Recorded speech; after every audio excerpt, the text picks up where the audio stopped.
Okay, where I'm at right now. I got my hints of greens in here in the debris and shadowing on the tin.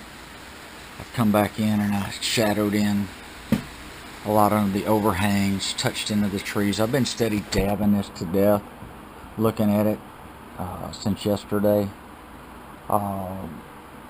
And I've kind of painted myself into a corner because there's really nowhere to sign this because of all the textures. So what I think I'm going to do right in here, I think I'm going to put me a flat spot, just small, where I can put my signature and the date on it, just right here. Not very big. And right now, I'm kind of picking at this mule. It looks alright, but it needs to stand out from the barn. I have a lot of browns here and tans from the way the barn has wore over the years and everything. So what I'm going to have to do, because this mule, they have a tint, slight tint of red to them slightly into the brown. So I'm going to go into the shadowing. I'm going to try that orange into there and see what that does, kind of bring it into there, but leave the lighter to kind of pop. And of course the hooves are down here in the darkness, and the nose I got to kind of shine that up too, in the eyes when I spray everything, when I seal it with a flat.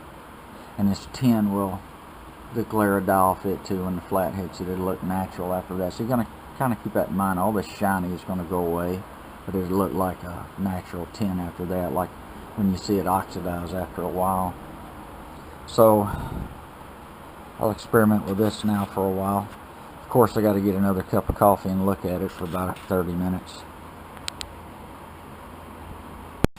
I'm adding in washes of burnt sienna over the highlights, the lighting, and the shadowing in of the fur on the mule. But here's one thing I'm not happy with, because the angle that this is going to come down, I really need to go back in here and I'm going to need to texture this in right here to get the effect right, because this is actually needing to be in the background slightly, and this needs to be built up right here and just slightly up, feather it in, and then this sticking out further, and then these a match, and that would look more correct. As of right now, I'm not happy with that. It looks okay, but yeah, you can tell it just needs a little more attention.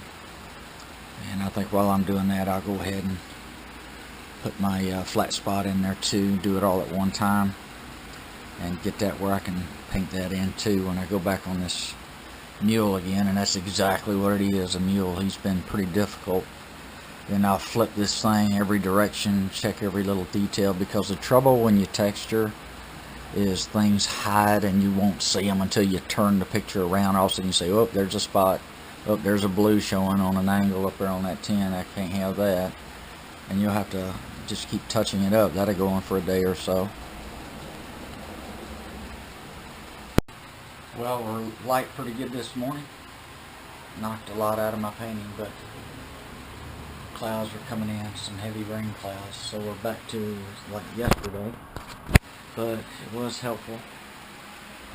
And I got my mule built up, that'll draw in. Of course it'll look totally different. And I've got me a little flat spot I'm going to fill in, color in, and I'll put my signature on that. So I'll probably kind of blend it in with that some way, just enough I can get my signature on it, but keeping it small because I don't want it to overpower the painting. I'll keep picking it a little bit more, but I'm almost there.